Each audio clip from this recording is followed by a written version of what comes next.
Hi, everyone. Welcome back to our Toxin-Free Challenge. Today, I am joined with Dr. Jacqueline, and she has a business, the Wellness Trinity and .com is where you can find her. And she has graciously agreed to join me so we could talk about today why it's important to think about and have knowledge about the quality of the foods that we're eating. Why should we choose organic? What does it mean when we're not choosing organic, and how does that affect our bodies? So welcome, Dr. Jacqueline. Thank you for joining us. Appreciate Thank you for having me. Yeah. So tell us a little bit about when you're consulting with your clients about the quality of food and why that's important when you're choosing foods for your clients. Well, first of all, there's all kinds of pesticides and insecticides in these foods, and God knows what else. Even in the water, there's things that we don't even know probably. Mm-hmm. And so when we're eating this food, if we don't choose organic, it's like, this is how I like to explain it to my clients. You're either choosing toxins or you're choosing less toxins. So which path would you want to go on? If I gave you a cup and I said, here's your toxins, are you going to drink it? Probably not, right? Right. But if you have another cup and, organic is not even necessarily the most perfect, unfortunately, but at least you're still making a better choice. So, the cup with hardly any toxins or less toxins is now you're going to be able to drink that and not be as exposed to something that can really disrupt the body. Right. And we know that the liver is one of our main detoxification organs, and that if we choose those non-organic foods, we're asking our liver to work harder. And in our practices, both of us, we deal with people who have toxic loads, and one of the main places of congestion is the liver. So can you talk about how the liver gets backed up and like what the implications of that is?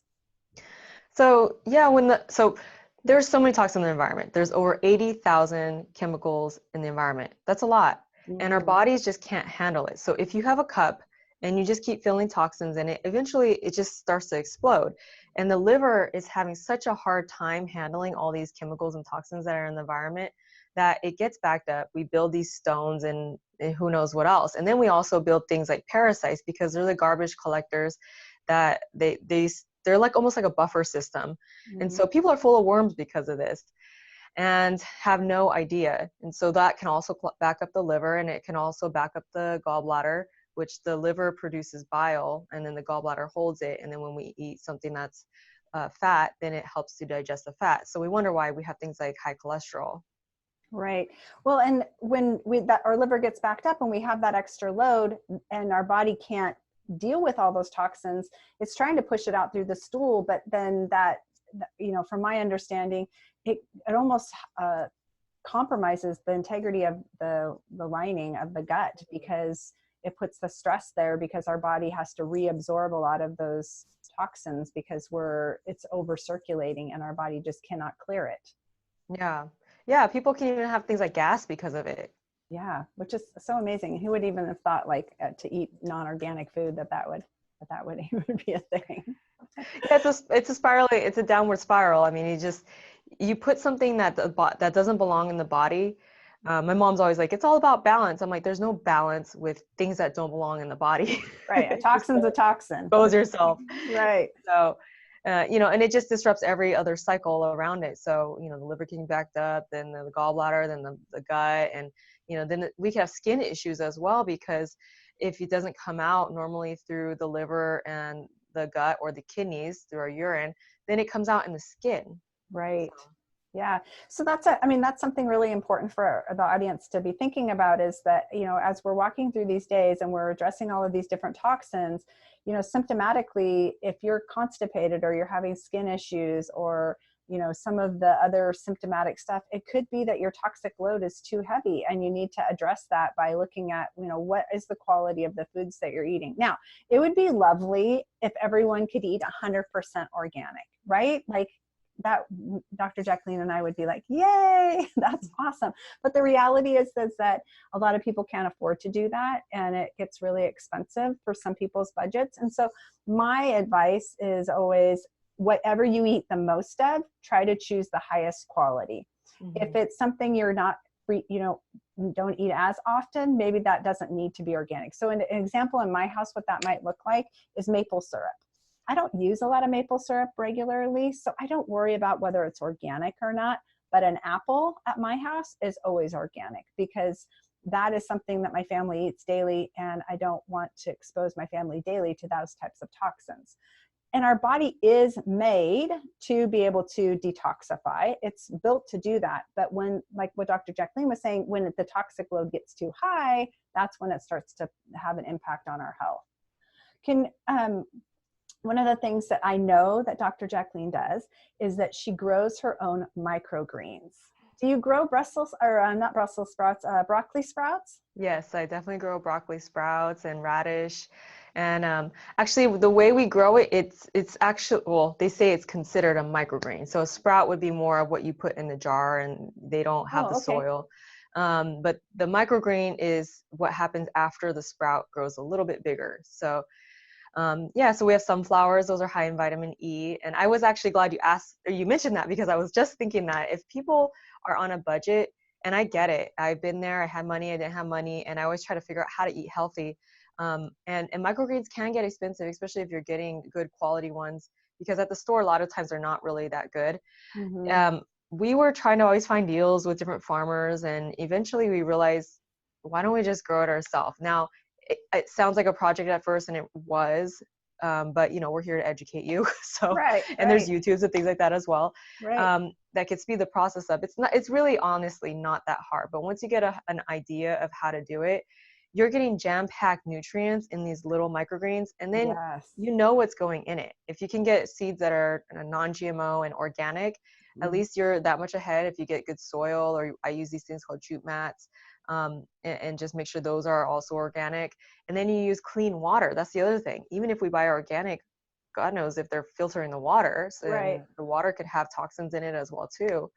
So, so that's a nice way to get just super nutrient dense food, and it only grows in about 7 to 15 days, depending on which one you're growing. Right. And I love the broccoli one because it is one of the most nutrient dense foods ever. Like, of all the foods, that particular one is like the most nutrients in it and is amazing. And she's right, it doesn't take a lot of space, it doesn't take a lot of money to even just start off with something small. And if you're trying to have some control over what your foods look like, that's a great way to get started. Now, the Environmental Wellness Group puts out the Clean 15 and the Dirty Dozen, which is a list that tells us which of the foods are the cleanest. And if you had to choose non-organic, you could choose from that list. But the Dirty Dozen, that's a list that gives us a sense of, like, if you're going to buy these foods, these are the ones you want to prioritize in terms of choosing organic. Do you use that list with your clients, Dr. Jacqueline? I don't use it too much. I just am like, just try to eat organic as much as possible. Right. You're very good at really meeting people where they're at, and being able to break it down a little bit more than what I probably have done exactly. I not that I don't believe in it. I think it's something that if someone is going to have to choose, which I have had this conversation a few times with people, then yeah, I look at the Dirty Dozen. But in general, Right. do your best to really eat organic, because again, it's on the path of toxins or not as much toxins. Which one do you want? You know Right. what toxins lead to. Right. That doesn't take too much. 2 plus 1 plus 1 equals 2 type of Right. thing.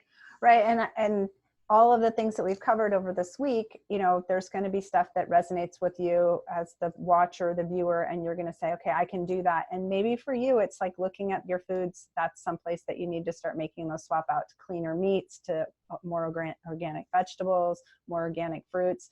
Like, just taking a little step back and kind of asking yourself, is there 1 or 2 things that I could make to create a change here? And then hopefully over time, you will be that 100% organic. If you can afford to do that all at one time, then good for you. I say go for it. Because like Dr. Jacqueline said, do you want to eat toxins or do you not want to eat toxins? And most of us would say, probably not interested in that. Yeah, So and even with the budget, I mean, like I said, I totally empathize with people that are, on a very strict budget, and I get it.